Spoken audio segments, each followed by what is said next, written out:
الحمد لله رب العالمين والصلاة والسلام على سيد المرسلين أما بعد فأعوذ بالله من الشيطان الرجيم بسم الله الرحمن الرحيم الصلاة والسلام عليك يا رسول الله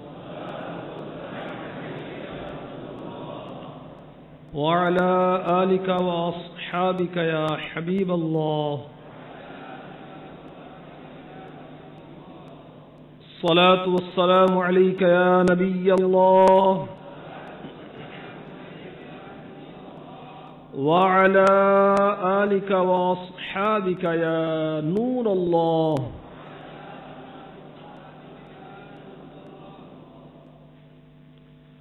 القول البدیع میں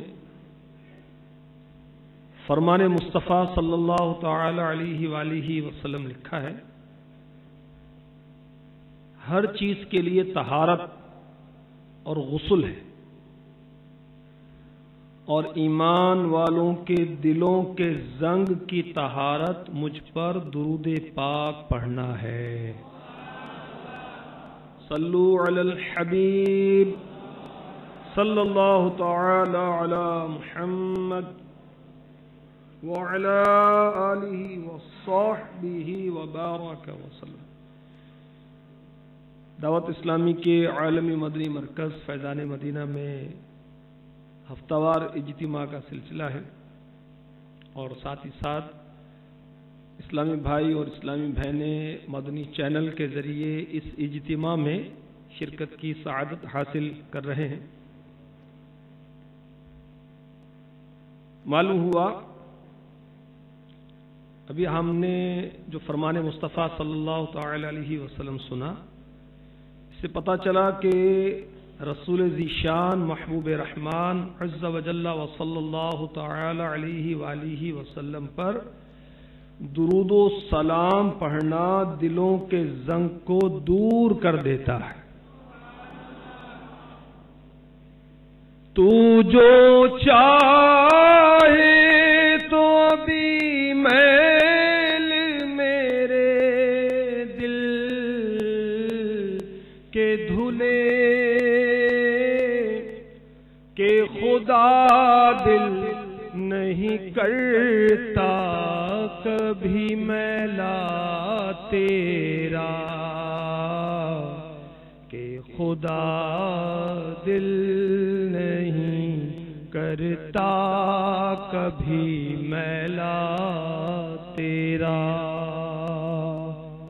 صلو علی الحبیب صلی اللہ تعالی علی محمد۔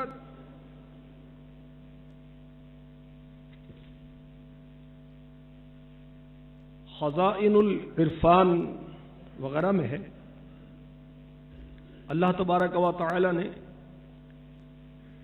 ابو البشر حضرت سیدنا آدم صفی اللہ علی نبینا وعلیہ الصلاۃ والسلام کا جسم پاک ہر قسم کی مٹی اور ہر قسم کے پانی سے خمیر کر کے تیار کیا۔ آپ علیہ الصلاۃ والسلام کی صورت خود رب عز و جل نے اپنے دست قدرت سے بنائی، پیدائشی عالم بنایا، عارف باللہ بنایا۔ آپ کا قد مبارک 60 ہاتھ رکھا، اور پھر سارے فرشتوں کو سجدہ کرنے کا حکم دیا۔ حکم ربی عز و جل سنتے ہی سارے فرشتے حضرت آدم صفی اللہ علی نبینا وعلیہ الصلاۃ والسلام کے سامنے سجدہ ریز ہو گئے۔ سب سے پہلے سید الملائکہ یعنی فرشتوں کے آقا حضرت جبریل امی علیہ الصلاۃ والسلام نے سجدہ کیا۔ اس کے بعد میکائیل علیہ السلام نے، پھر اسرافیل علیہ السلام نے، اور پھر حضرت عزرائیل علیہ السلام نے۔ پھر ملائکہ مقربین یعنی اللہ تبارک و تعالی کا خصوصی قرب پانے والے فرشتوں نے سجدہ کیا. یہ سجدہ جمعہ کے روز وقت زوال سے عصر تک کیا گیا. ایک قول یہ بھی ہے کہ ملائکہ مقربین 100 سال، اور ایک قول میں ہے کہ 500 سال تک سجدے میں رہے. شیطان نے سجدہ نہ کیا اور تکبر کی وجہ سے یہ سمجھتا رہا کہ وہ حضرت آدم صفی اللہ علیہ نبینا علیہ الصلاۃ والسلام سے افضل ہے، اور اس کے لیے سجدے کا حکم معاذ اللہ عز وجل خلاف حکمت. اس باطل اعتقاد سے شیطان کافر ہو گیا. اللہ تبارک و تعالی نے ابلیس لعین سے ارشاد فرمایا تو نے آدم کو سجدہ کیوں نہ کیا جبکہ میں نے تجھے حکم دیا تھا. شیطان مردود بولا میں اس سے بہتر ہوں کہ تو نے مجھے آگ سے پیدا کیا اور آدم کو مٹی سے. شیطان کے اس تکبر پر اللہ تبارک و تعالی نے اسے جنت سے ذلیل کر کے نکال دیا. مفسر قرآن خلیفہ اعلی حضرت قبلہ سید صدر الافاضل مفتی محمد نعیم الدین مراد آبادی علیہ رحمت اللہ الہادی خزائن العرفان میں لکھتے ہیں تکبر نہایت قبیح یعنی برا ہے.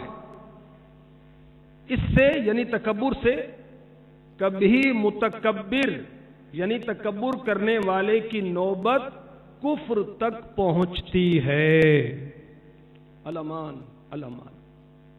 قرآن مجید فرقان حمید میں خدائے رحمان جل جلالہ نے سجدہ آدم علیہ السلام کا واقعہ متعدد مقامات پر بیان فرمایا. مثلا سورۃ البقرہ میں، سورۃ المائدہ میں، سورۃ الحجر میں، سورہ بنی اسرائیل میں، سورۃ الکہف میں، سورہ طٰہٰ میں، سورہ صاد میں، سورۃ الاعراف میں وغیرہ. سورۃ البقرہ پارہ 1 آیت نمبر 34 میں ارشاد ہوتا ہے وَإِذْ قُلْنَا لِلْمَلَائِكَةِ اسْجُدُوا لِآدَمَ فَسَجَدُوا إِلَّا إِبْلِيسَ أَبَى وَاسْتَكْبَرَ وَكَانَ مِنَ الْكَافِرِينَ. ترجمہ کنز الایمان. اور یاد کرو ہم نے فرشتوں کو حکم دیا کہ آدم کو سجدہ کرو تو سب نے سجدہ کیا سوائے ابلیس کے کہ منکر ہوا اور غرور کیا اور کافر ہو گیا. میٹھے میٹھے اسلامی بھائیوں اور مدنی چینل پر سننے والے اسلامی بھائیوں اور اسلامی بہنوں، آپ نے ملاحظہ فرمایا 80,000 سال کا عابد شیطان نے ایک روایت کے مطابق 80,000 سال اللہ تعالی کی عبادت کی. تو 80,000 سال کا عابد، ساجد، راکع، رکوع کرنے والا، معلم الملکوت یعنی تمام فرشتوں کا استاد، تکبر کی وجہ سے کافر ہو گیا اور ہمیشہ کے لیے مردود ہو گیا.